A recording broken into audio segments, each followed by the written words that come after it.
Good morning, this is Deepak. So today is almost D-Day. Tomorrow the book comes out. You Are the Universe, Discovering Your Cosmic Self and Why It Matters. The website is right here, discoveringyourcosmicself.com. And we have now started our daily discussions. And today's question that comes from, let me see who it comes from. The questionnaire is Trisha, and Trisha asks, how did we become self-aware in order for us to experience the universe that we created? Okay, so let's try and see this through some modeling. I've mentioned before the principle of recursion, which is well explained in this book as well, the principle of recursion, which is verbalized in many ways, as above, so below. As is the atom, so is the universe. As is the microcosm, so is the macrocosm. As is the human mind, so is the cosmic mind. As is the human body, so is the cosmic body. But this is not only true of humans, it's true of all species. So given this modeling now, let's see how we can address this question.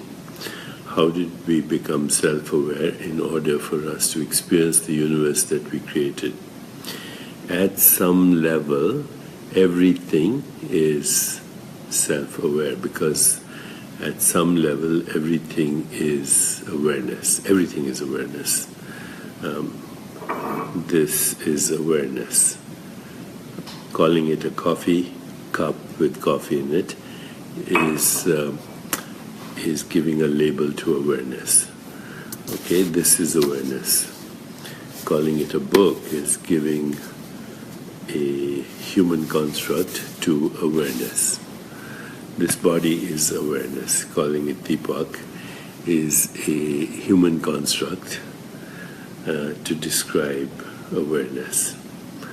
So, first principle, you, everything else, the entire universe, is awareness. Okay? Now, let's start with a good example. And the example is a fertilized ovum. That's how you started, mother's egg, and then a sperm inside the mother's egg, one cell. Let's call it the original stem cell. Okay, so within that original stem cell, there is a self, there is a process called knowing, and there is an object known, all within that one self. So you might say spirit, mind, and body are all in that one cell. That cell becomes two by dividing itself. And those two cells also have a knower, a mode of knowing, and an object known. And the other cell too, observer, process of observation, that which is observed. Now 2 becomes 4, 4 becomes 8. Each of them has its own knower, own modality of knowing, and own object known. So that one cell becomes eyes, it becomes nose, it becomes brain, it becomes genitalia, hair follicles, liver, spleen, kidney, skin, fingernails, hair follicles. So now, what happened? Each cell differentiated into the 75 or 100 trillion cells, each with its own modality of knowing. The eyes became the modality of seeing. The ears became the modality of hearing. This became the modality of tasting and even speaking. This became the modality of smelling, right? Modality means mode of awareness. Mode of awareness. So now we can see that there was awareness all along in that original cell, right? And that became the differentiated awareness that we refer to as the human body. And then the human body itself has its own self, which is the knower. It has a mind, which is the mode of knowing. It has an object known, which is the body and the entire universe, right? All starting with that one cell. Now you are a knower, a mode of knowing, and an object known. And that is your spirit, your soul, your mind, your body, and the universe. Okay? Awareness, mind, physical body, and physical universe. They're all the same thing within you. Okay? And that's within me, that's within everything that we can call a species of consciousness. Everything. A bird has a knower, a mode of knowing, and that which is known. It has its own universe and flight in the air. A dolphin has a knower, a mode of knowing, and that which is known, its own world of water and air when it surfaces. Okay, horseshoe crab, it has its own knower, mode of knowing, and that which is known, its own universe. Okay, but they're all differentiated from one consciousness. So consciousness differentiates itself into knowers, modes of knowing, and objects known. And while it differentiates, it never loses its connection to the source. It never loses its connection to the source. We become distracted, but we don't lose our connection to the source. We can't lose our connection to the source because the source is the knower, the mode of knowing, and the object known in us.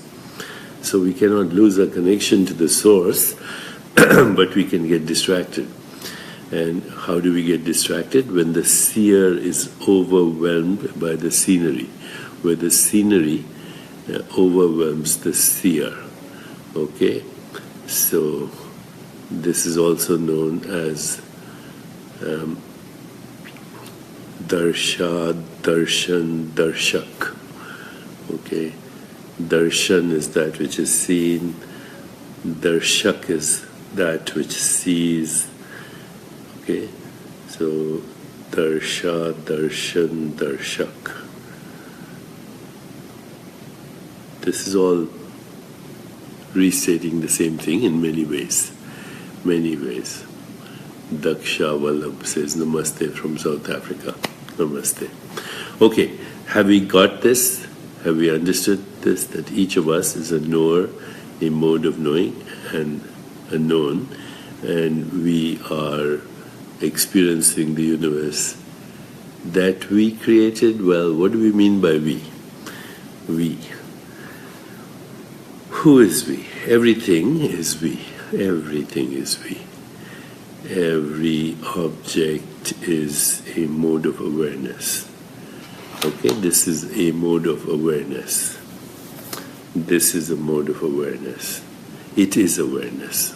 Because mode simply means modality or form that awareness has taken. Okay. So, here's a way to further understand it. Let's say you are a baby, okay?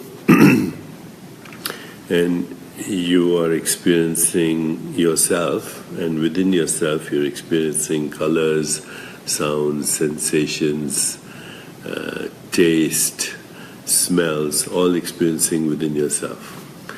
Okay, you're experiencing beautiful colors, sounds, sensations, images, a little bit of feeling, joy.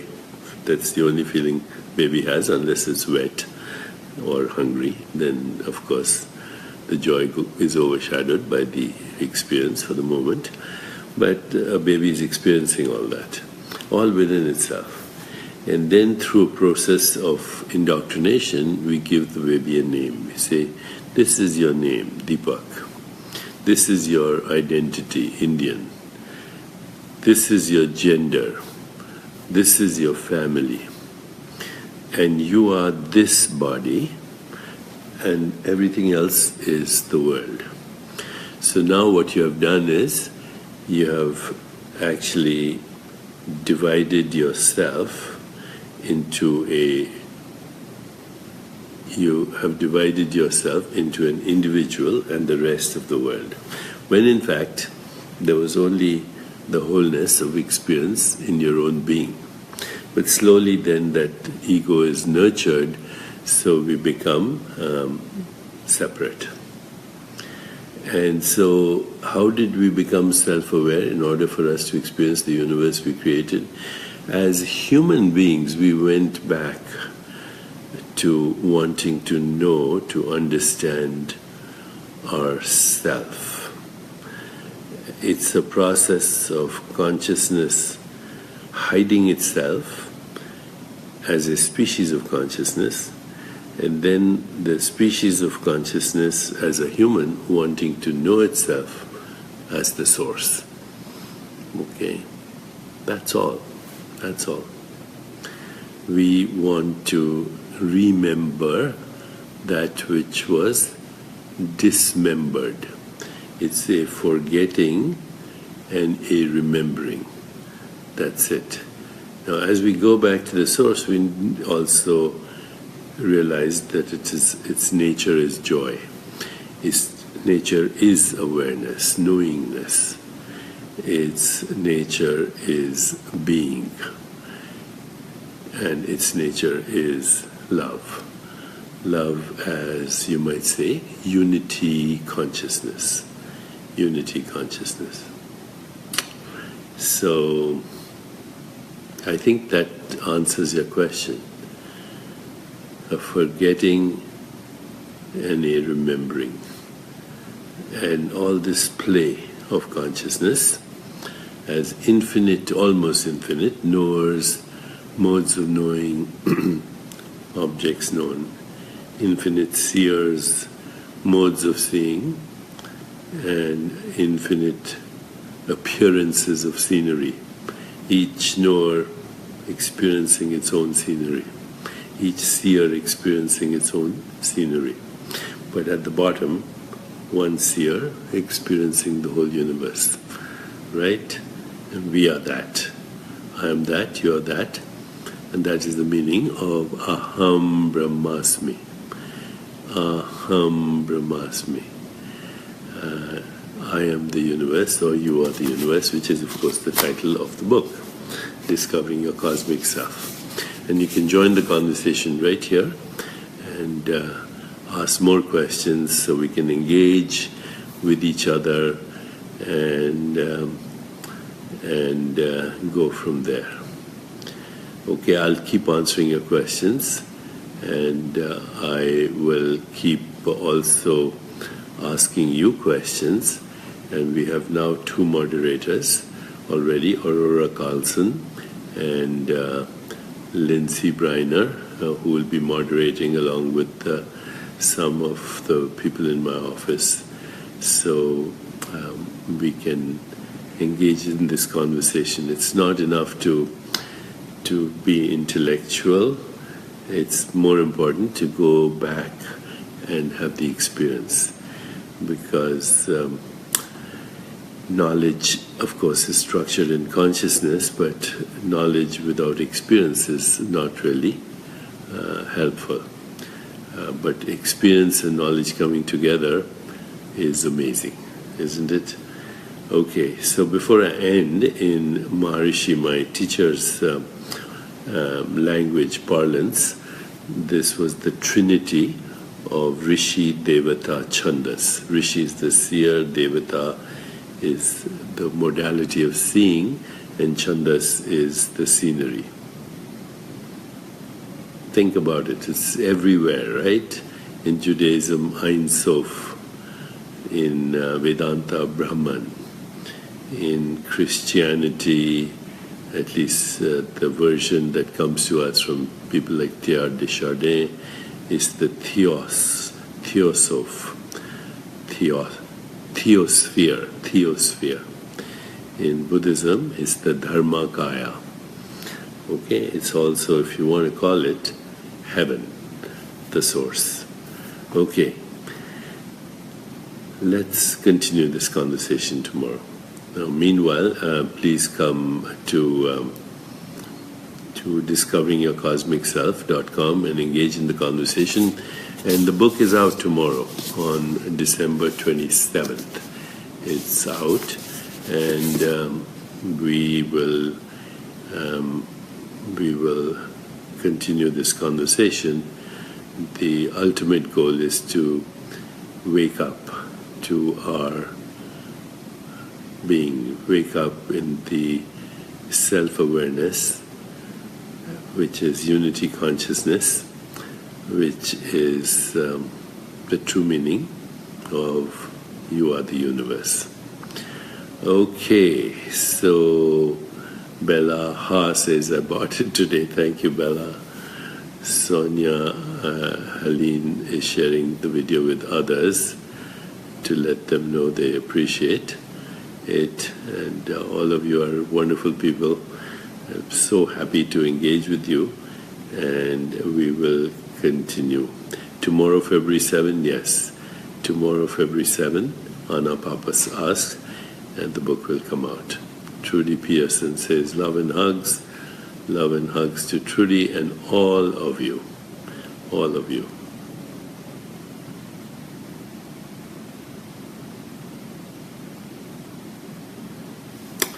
Thank you.